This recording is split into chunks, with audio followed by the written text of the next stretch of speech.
this is Paul and Scott with Meta Studios, more in our continuing discussions about production, relationships, all of that kind of crazy stuff. So without further ado, let's get into a conversation.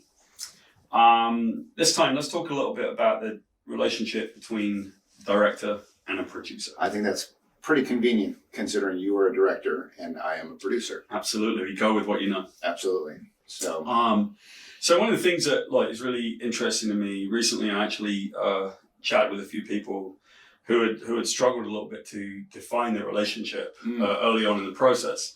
Yes. And then it created a little bit of difficulty for them later on. Mm-hmm. One thing that's interesting, I suppose, is let's tell everyone a little bit about how we work together, what it is that we want to do, how we're ready to work together, what we concede to each other. Yeah.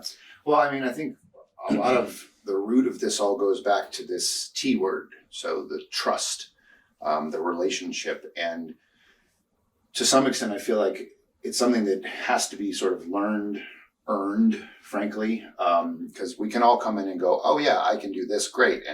And when I'm on set, I'm this way and it'll be fine. But until you actually do it, it's hard to know. But then I do think that we kind of went backwards and took a step and really tried to do that prep work on just talking and what are the stories that we've talked about and what do we do. So at its root, let's, I guess, define how producers and directors work together. So theoretically, a producer can be attached to a project before the director even comes on. In fact, most of the time that's where it is. They have either worked with a writer, gotten a script, agent, wherever it is, and the producer is sort of, think of them as like a general contractor. They're the driving force to make sure all the pieces come in. Now, a lot of times, like you do, Paul, you're a writer and a director, and that happens a lot as well. So sometimes it comes in as a package deal, but the idea is coming in, creating the initial relationship at the early stages to then get in and talk about the project. I guess, what are your thoughts as far as producer-director relationship from that project side? Well, the first thing I would say is that I'm really a guy that sort of likes to know what's going on the producing side. And it's almost like part of the process. He is. I don't want to interfere. I actually want to stay in my lane. I don't want to get into the producing side of it. But I love to know how the thing's coming together because it's part of the process that I follow. And I do want to just interrupt you for a second because I think this is important. There's a lot of different folks who, all right, I'm wearing the producer hat, I'm wearing the actor hat, the director hat, whatever it is. And I think there's a huge value, whatever hat you're wearing, to be aware of what the other roles are, which I have to give kudos. And I think one of the reasons Paul and I work together so well is we both have a quite varied background of having done a lot of different things. So we understand at least enough to be dangerous, in most places, right? Yeah.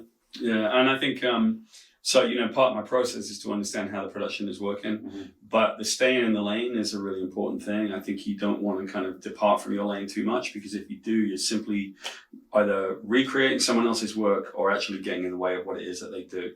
Takes you back to the whole trust issue, which is if you can trust your producing partner, your directing partner, and all the people that you work with, if you actually trust that they know what they're doing and they're doing their job, and you can trust what they're doing, then at that point, you've got something that actually will last, Well, and to that point, I think for all of us, it's important to just look in the mirror, right? And go, what kind of producer am I? Like I have done that and I go, I'm much more of a creative producer, meaning I get in with the story and the nuts and bolts. And I know enough about the technical side, but I lean heavily on those parts of the crew that know all the technical stuff. I understand framing and lenses and that sort of thing, but that's why I have a DP.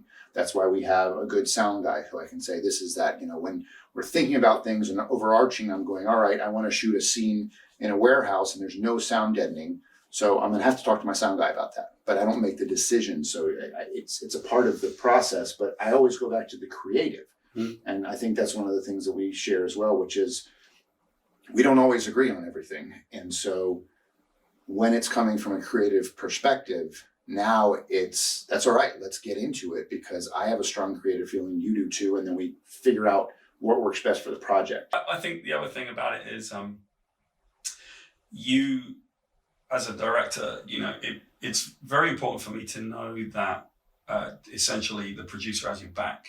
And as a producer, it's important for you to know that all the people are doing the job that they're supposed to do. Mhm.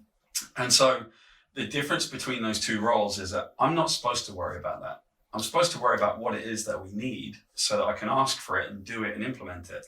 You're supposed to worry about that because you're supposed to make sure that those sound people have got their stuff together and that people are running properly and that we're turning our set around and all that kind of stuff. Well, that goes back to kind of what the true definition of director and producer is. And by the way, we're also aware there's a lot of gray area, especially when you're talking about independent film, low budget things. Everybody's wearing a whole bunch of hats. But at its root, the director, the main thing that they're worried about is the performance from the actors. You know, a lot of directors will get in and get in the camera and look, but the reality is that's, I think, individualized. If you have a DP that you trust and you've talked about it and done the preparation and done your storyboards and everything, all you need to do is worry about the performance of the actors. And then as a producer, I'm going to get in and go, if I'm doing my job right, it means he's not worrying about anything else except for his job. And that's kind of the way I look at it. It's like, I want everybody to be able to focus just on their jobs. My job is to be worrying about all of that, you know? So I think the thing that's probably the most important aspect of this is, how do we disagree? Because at that point, once you look at how you disagree and how you're ready to disagree and how you solve those kind of things, that's when you work out how to solve it. So in my opinion, I think the most important part is that we've already agreed to agree at some point. We have to know that we're not butting heads and that, you know, because there's no way. We have to turn a set around. I have stuff to do. There's no way. I can't sit there focused on one individual thing. You and I haven't really run into that too much anyway, because we haven't been that far apart. But on the assumption that we'll be that far apart at some point, it's still a matter of like, nobody's a winner. No one has to win. The boss is, we're going to say this a lot, the boss is always the finished piece of work. And to that point, I think we both try to come at it from this idea of like, let's always work towards a yes. And then I, as a producer, I'm always working towards a yes until I have to bring the hammer down and go no for whatever that is, budget, you know, time, anything like that. But the idea is going to the creative, we're going to disagree, but we're trying to get to that place where we go, okay, we're good, let's go.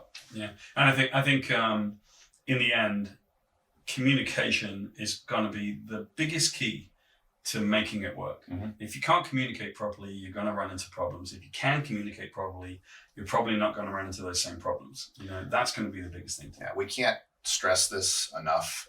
It's a core value of Meta Studios. It's something that when we were kind of first getting off the ground, it was sort of an assumed there will be communication. But as we've worked with different vendors and different people who've wanted to come in, we've gone, all right, hang on. We need to make sure this is way up at the top of the list. And we have to stress, so the communication and trust, I mean, it's overarching themes, but gosh, it is, I think, a little bit undervalued maybe as far as the importance of making sure that core is really, really strong. Trust comes from communication. Productivity comes from communication. All of these things are a direct result of good communication, and poor communication leads to poor results. And it's just been the way that I've seen it from my entire career. If you don't know what someone's intending, and if you don't know what they're trying to do, and if they're hiding away from you, or you can't communicate with them, and anyone deals with that in their daily life, and it's frustrating. You can't solve a problem because you can't communicate this problem with somebody. I am 100% a guy that wants to communicate all the time. Well, at the end of the day, again, let's all move towards it. I think there's a lot of other kind of getting in the weeds more. What does a director do? What does a producer do? But at its core, I think what we've come up with is, as far as our working relationship, is it all does come back to these main core values and how we are going to work together. So how would you sum it up, Scott? If you got a chance to say, this is the way that I would sum up the relationship, or what it's supposed to be between a director and producer, for the sake of a soundbite, how would you sum it up? Gosh, I mean, bringing it down to something small, which is the director trusts that the producer has the big picture taken care of, pun intended, and the producer trusts that the director is taking care of their part of the picture. Yeah, and to me, I think the best way to sum up the correct relationship between a producer and director should be that they have agreed to agree. And if they agree to agree. That's better than mine. Well, hey. There we go. Agree to agree. Huh?